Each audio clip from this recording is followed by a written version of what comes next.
Jälle oli uudisrikas nädal.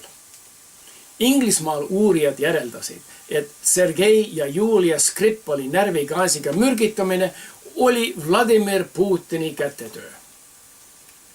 Vastulöögiks Inglismaa peaminister Theresa May saatis 23 Vene diplomaati riigist välja ja solidaarsuse mõttes 10 Euroopa Liidu riiki kaaluvad samuti Vene diplomaate koju saatma. Ühisaktsioon Venemaa vastu pani Eesti valitsuse pingelise seisu.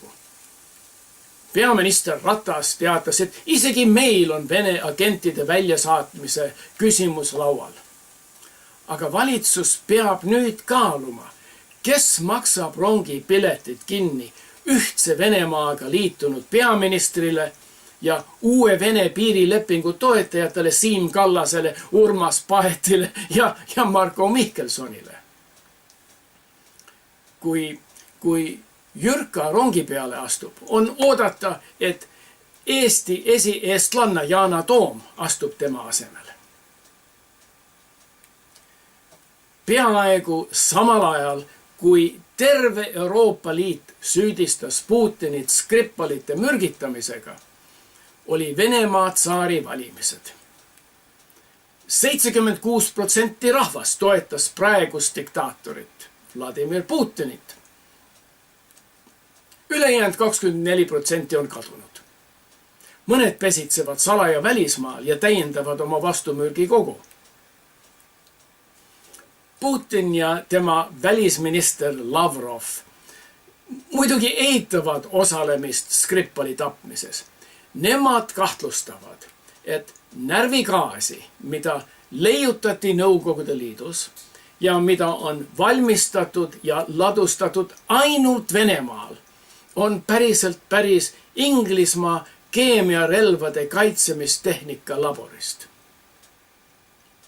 Vene suursaadik Inglismaal saatis närvigaasiga kokku puutunud politseinikule kirja ja palus vabandust, et Inglismaa võimud ohustasid oma politseiniku elu. Peaaegu unustamata jäi uudis, et Nikolai Glushkov, Vene ärimees Londonis, kägistati ainult nädal mürgitamisest hiljem. Venemaa uudistekanalid otsivad praegugi lähemat Inglismaa kägistamislaborit. Vene valimiste ajastamine nii lähedal Vene kodanikkude rünnakutele tegi maailma riigipeadele raskusi. Kas ja kuidas peaks reageerima Putinis valimisvõidule? Muist riike reageerisid leigete kirjadega, mis otseselt ei õnnitlenud. Nende hulgas oli Prantsusmaa president Emmanuel Macron, India peaminister Narendra Modi, Jaapani peaminister Shinzo Abe ja Saksamaa kantsler Angela Merkel. Kriitiliselt reageeris Ukraina president Petro Porošenko, kes kaebas, et Vene valimiste korraldamine Ukraina Krimmi territooriumil pole õiglane. Reageerimata jätsid Inglismaa peaminister Theresa May, kelle valitsus kaalub Skripalite mürgitamise tagajärge, Hollandi peaminister Mark Rutte, kes ikka nõuab Putinilt vastutust Maleesia Lend 17 mahatulistamises ja milles 193 Hollandi kodanikku surid, Rootsi peaminister Stefan Löfven, Leedu president Dalia Grybauskaite ja Läti president Raimond Vejonis. Aga olid ka need, kes otseselt õnnitlesid Putinit. Nende hulgas on Türgi president Recep Tayyip Erdogan, Hiina president Xi Jinping, Põhja-Korea liider Kim Jong-un, Süüria president Bashar al-Assad ja muidugi Eesti president Kersti Maksimovskaja. Nagu viimase Relikvia filmis, kohe näha, et vanad sõbrad. Vovka ja Kersti peavad ju kokku hoidma.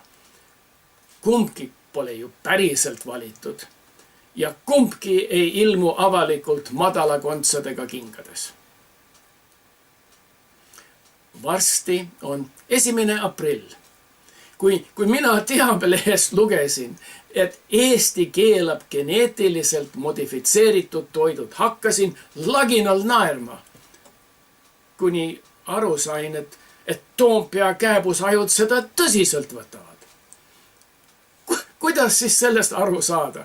Kas Eesti peab toituma ainult hapuoblikast, seentest, metslinnu munadest ja metsloomaliast? Seni oli minul arusaamine, et ainult tuumasõda suudab meid kiviaega tagasi pommitada. Aga tuleb välja, et Toompea ajud teevad seda allkirjaga. Pole ju ühtegi kodu ega talulooma, mida pole geneetiliselt modifitseeritud. Pole ühtegi teravilja, puuvilja ega aedvilja, mida pole geneetiliselt modifitseeritud.